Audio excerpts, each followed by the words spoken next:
झारखंड के मुख्यमंत्री हेमंत सोरेन की विधानसभा की सदस्यता आखिरकार रद्द हो गई। चुनाव आयोग ने हेमंत सोरेन की सदस्यता रद्द करने संबंधी अपनी सिफारिश भेज दी है। झारखंड के राज्यपाल रमेश बैस ने राजपत्र में हेमंत सोरेन की सदस्यता रद्द किए जाने संबंधी सूचना प्रकाशित करने का आदेश दे दिया है।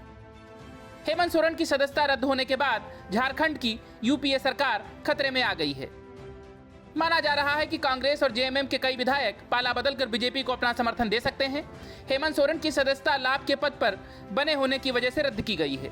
चुनाव आयोग ने हेमंत सोरेन के खिलाफ दी गई याचिका पर सभी पक्षकारों को सुनने के बाद निर्णय लिया।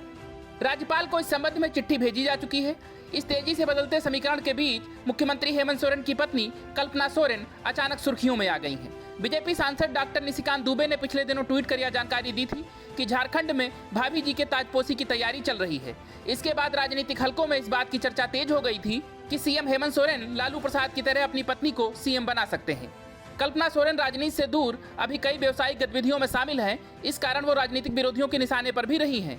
पिछले दिनों बीजेपी के कई नेताओं ने राज्यपाल के समक्ष शिकायत दर्ज कराई थी कि हेमंत सोरेन ने अपने प्रभाव का इस्तेमाल कर अपनी पत्नी के स्वामित्व वाली कंपनी को जमीन दिलाने का काम किया है।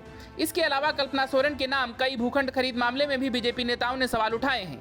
झारखंड के सबसे सक्रिय प्रतिष्ठित राजनीतिक परिवार की सदस्य होने के नाते कल्पना सोरेन भले ही अब तक अपना अधिकांश समय पारिवारिक और सामाजिक कार्यों में व्यतीत करती रही हैं, लेकिन दिसोम गुरु शिबू सोरेन की बहू होने के कारण वो राजनीति के कई दांवपेच से भी अवगत हैं। लेकिन कल्पना सोरेन को सीएम बनवा पाना हेमंत सोरेन के लिए आसान नहीं होगा, क्योंकि एक तो उनके खिलाफ कई आरोप हैं और दूसरे इसके लिए कांग्रेस की सहमति भी जरूरी है। इसीलिए इस सब के बीच विधायकों के पाला बदलने की भी संभावना है। इसीलिए माना जा रहा है कि झारखंड का सियासी ड्रामा अभी लंबा चलेगा। Bureau report, news of India.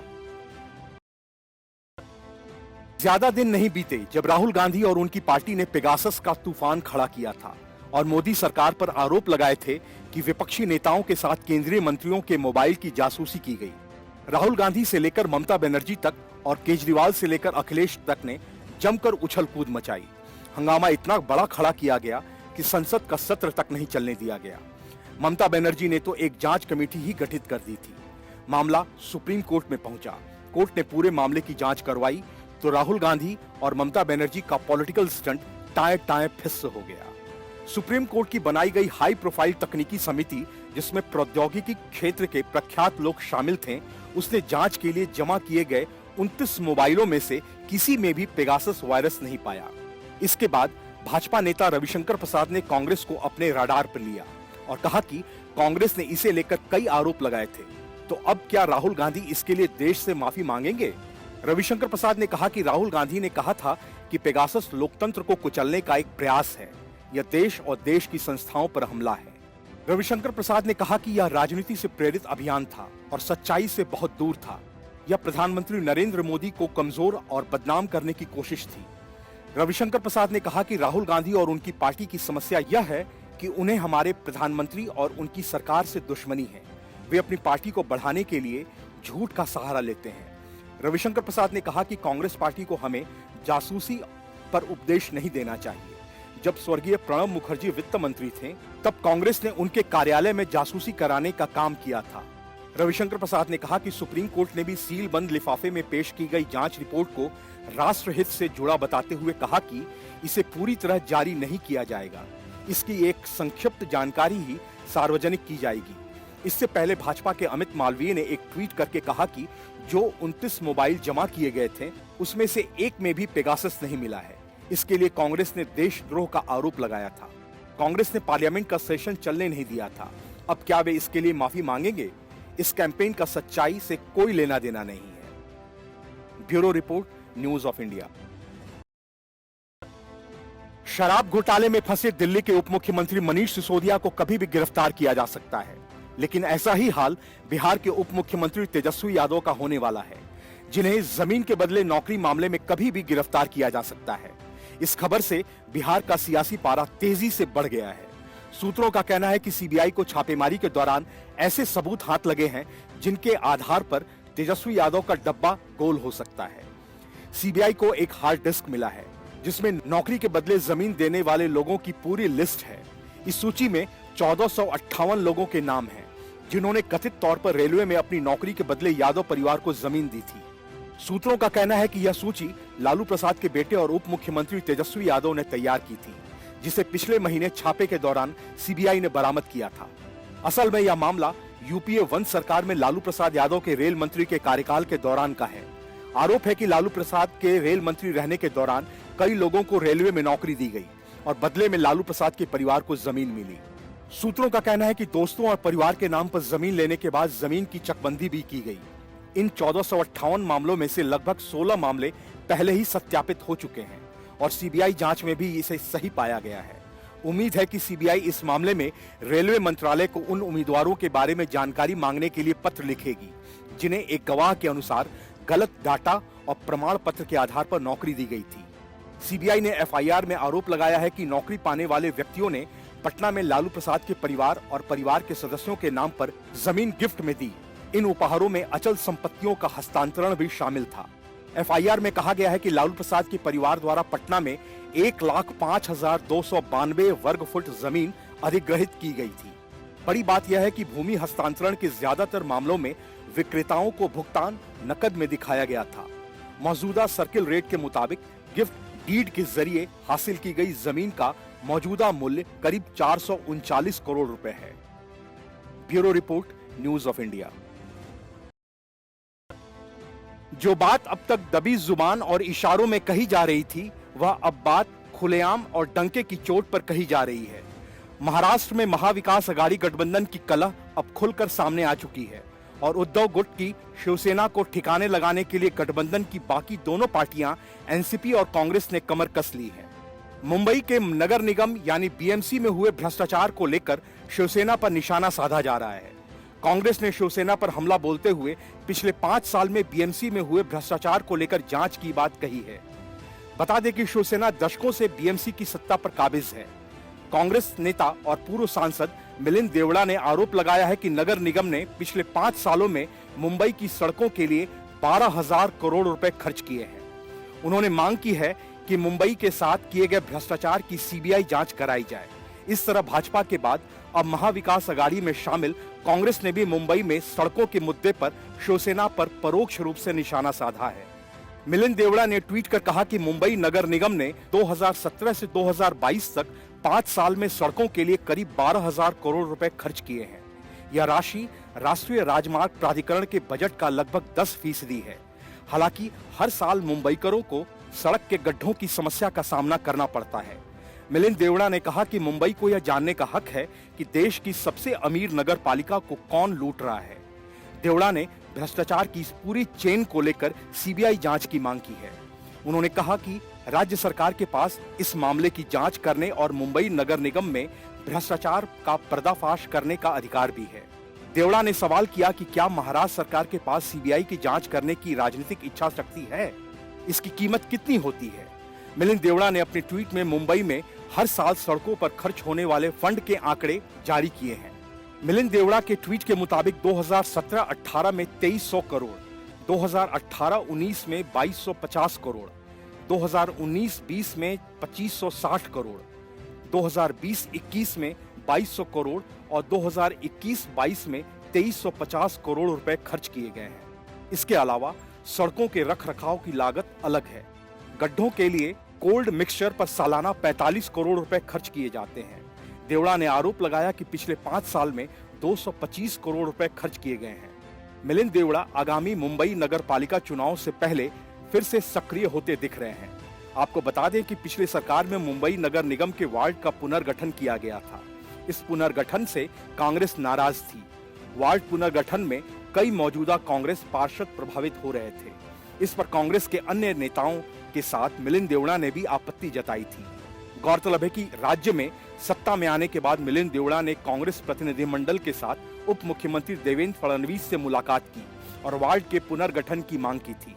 इस बीच शिवसेना विधायक सदा सरवकर ने वित्तीय अनियमितताओं का आरोप लगाते हुए भ्रष्टाचार निरोधक ब्यूरो के माध्यम से जांच की मांग की है।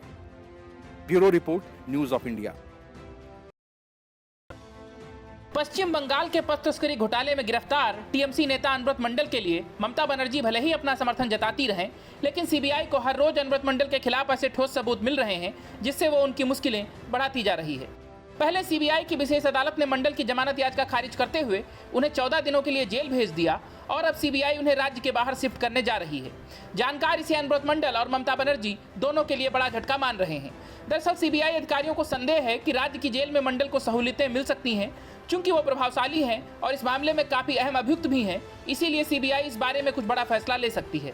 हालांकि इस बारे में जब मंडल से सवाल पूछा गया था तो उन्होंने कहा कि ऐसा कोई नियम जहां कैदी को दूसरे राज्य ले जाने का नहीं है, इस बारे में बोलने से कुछ नहीं होता है। उन्होंने सीबीआई की इस कोशिश को हवा हवाई बताया था, पर सूत्र बताते हैं कि मवेशी तस्करी के मामले में सीबीआई हर एंगल से देख रही है और मामले की जांच में कोई कमी नहीं छोड़ना चाहती।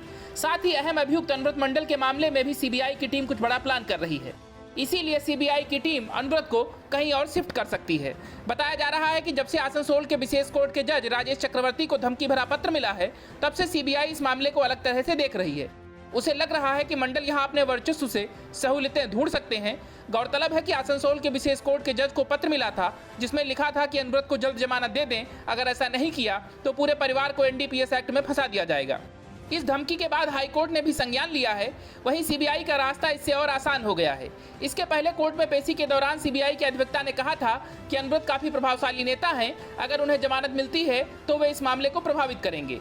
इसी आधार पर कोर्ट ने उनकी जमानत याचिका रद्द कर दी और उन्हें जेल हिरासत में भेज दिया। बता दें कि इस मामले में मुख्य अभियुक्त इनामुल हक फिलहाल तिहाड़ जेल में बंद हैं। वहीं मंडल को 11 अगस्त को गिरफ्तार किया गया था और वो सीबीआई की हिरासत में थे, लेकिन अब उनकी न्यायिक हिरासत 14 दिनों के लिए बढ़ाते हुए उन्हें जेल भेज दिया गया है। Bureau report, news of India. आखिरकार एक लंबी जद्दोजहद के बाद देश के सबसे बड़े सियासी राज्य उत्तर प्रदेश में भाजपा को उसका अध्यक्ष मिल गया। योगी सरकार में कैबिनेट मंत्री और विधान परिषद सदस्य भूपेंद्र सिंह चौधरी को भाजपा ने अपना नया यूपी अध्यक्ष बनाया है। यह ऐलान जब हुआ तो सभी कयासों को धत्ता बताते हुए मोदी और शाह ने एक बार फिर से चौंका दिया। भाजपा की नजर अब 2024 लोकसभा चुनाव पर है, लेकिन भाजपा ने मुरादाबाद के जाट नेता भूपेंद्र सिंह के सहारे एक तीर से कई निशाने साधे हैं।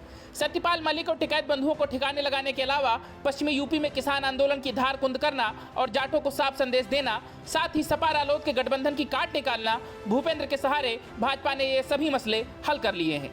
जहां भूपेंद्र चौधरी को अध्यक्ष बनाकर भाजपा ने यूपी में जाट कार्ड खेल दिया, तो वहीं पश्चिमी यूपी की उन 7 अहम लोकसभा सीटों को जीतने की तरफ भी कदम बढ़ा दिया है जिसे उसने 2019 के चुनाव में गंवा दिया था। तब जाट समुदाय आरक्षण को लेकर भाजपा से नाराज था और अब जाटों की नाराजगी कृषि कानूनों को लेकर है। लेकिन पहले उपराष्ट्रपति पद पर जाट चेहरा जगदीप धनखड़ को लाना और अब प्रदेश अध्यक्ष जाट बनाकर भाजपा ने उस नाराजगी को दूर कर दिया है।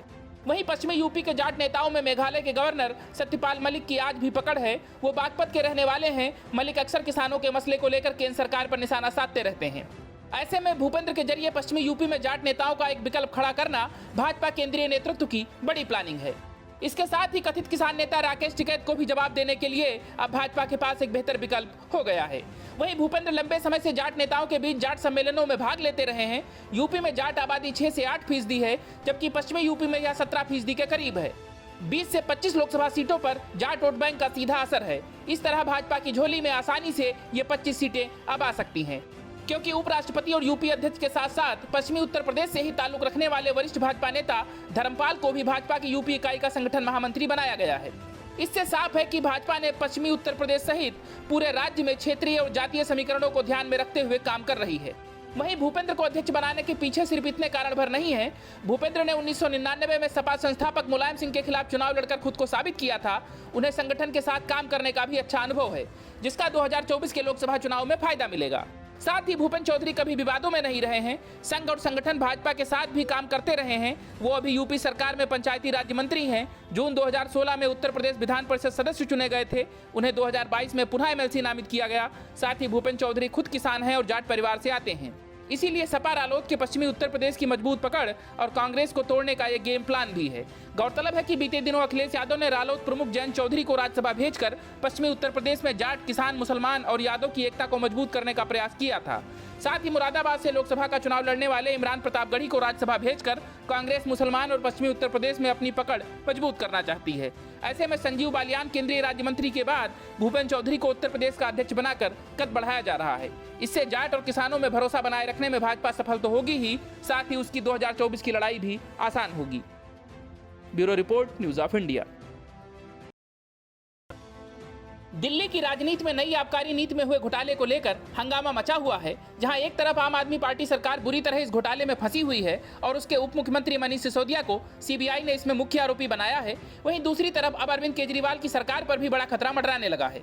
दरअसल दिल्ली के मुख्यमंत्री अरविंद केजरीवाल के आवास पर आम आदमी पार्टी ने अपने विधायकों की एक अहम बैठक बुलाई थी, लेकिन इस बैठक से आम आदमी पार्टी के 9 विधायक गायब रहे। हालांकि 9 विधायकों के इधर उधर होने से सरकार को कोई फर्क नहीं पड़ेगा, लेकिन पार्टी के नेताओं का दावा है कि भाजपा उसके विधायकों को तोड़ने की कोशिश कर रही है और पार्टी के 40 विधायकों को करोड़ों रुपए की पेशकश की गई है। आम आदमी पार्टी की ओर से तो यहां तक कहा गया कि इसके लिए भाजपा ने 800 करोड़ रुपए अलग से रखे हैं। अब जरा सी भी राजनीतिक समझ रखने वाला जानता है कि राजनीति में इस तरह की बातें तभी की जाती हैं जब अपने नेताओं पर ही भरोसा ना हो। इसीलिए जानकार आशंका जता रहे हैं कि कहीं दिल्ली में भी महाराष्ट्र वाला खेला ना हो जाए और केजरीवाल की सरकार गिर जाए। दरअसल दिल्ली में कुल 70 विधानसभा सीटें हैं, इसमें से 62 विधायक आपके हैं, जबकि भाजपा के केवल 8 विधायक हैं। ऐसे में महाराष्ट्र जैसा दल बदल होना दिल्ली में इतना आसान नहीं है, लेकिन संख्या बल के लिहाज से देखें तो महाराष्ट्र में जितने विधायकों ने बगावत की थी, उतने विधायकों की बगावत से दिल्ली में भी सरकार जरूर बदल सकती है। हालांकि आपके विधायक सौरभ भारद्वाज ने कहा कि दिल्ली में भाजपा का ऑपरेशन लोटस फेल हो गया। आज हुई बैठक में 62 में से 53 विधायक मौजूद थे। स्पीकर देश से बाहर हैं और मनीष सिसोदिया हिमाचल में हैं। सीएम ने अन्य विधायकों से फोन पर बात की और सभी ने कहा कि वे अंतिम सांस तक सीएम केजरीवाल के साथ हैं। लेकिन इसके बाद आपकी तरफ से लगातार बीजेपी पर आरोप लगाए जा रहे हैं, इसीलिए कहीं ना कहीं आम आदमी पार्टी सामने आए खतरे को देख रही है। हालांकि अरविंद केजरीवाल की छवि इस तरह के ड्रामों के लिए ही मशहूर है। 9 विधायक गायब होने की घटना को वो ऐसे दिखा सकते हैं जैसे कि एक बहुत बड़ी घटना हो और सही में ऐसा हुआ हो, लेकिन इसकी कोई गारंटी नहीं है कि आप भी राजनीति ना खेल रही हो, क्योंकि अरविंद केजरीवाल पर यह आरोप भी लगे हैं कि वो विधायकों को खुद के ही लोगों को भाजपा का एजेंट बनाकर अपने विधायकों को फोन करवाते हैं ताकि ये एक मुद्दा बन सके और वो भाजपा को घेर सकें। भाजपा नेता कपिल मिश्रा ने भी आरोप लगाया है कि खुद ही सीएम केजरीवाल ने अपने विधायकों को फोन करवाया और दोष भाजपा के मत्थे मढ़ दिया। वहीं इससे पहले भी आपके 4 विधायकों ने बीजेपी पर 20 करोड़ रुपए में खरीदने और धमकाने का आरोप लगवाया था। बता दें कि सबसे पहले डिप्टी सीएम मनीष सिसोदिया की तरफ से यह दावा किया गया था कि उन्हें बीजेपी वालों ने शामिल होने का ऑफर दिया है। ये भी कहा गया था कि अगर वे आम आदमी पार्टी को तोड़ने में मदद करेंगे तो उनके ऊपर लगे सभी मामले हटा दिए जाएंगे, वे सीबीआई जांच से भी मुक्त हो जाएंगे। हालांकि बीजेपी ने इस आरोप को सिरे से खारिज कर दिया था। गौरतलब है कि शराब नीति घोटाले पर दिल्ली में संग्राम जारी है। दिल्ली में जब से डिप्टी सीएम मनीष सिसोदिया पर कानून का शिकंजा कसा है, राजनीतिक गलियारों में हलचल तेज हो गई है। आबकारी नीति घोटाले मामले में सीबीआई द्वारा दिल्ली के आबकारी मंत्री मनीष सिसोदिया समेत 15 लोगों पर नामजद FIR दर्ज की गई है। Bureau report, news of India.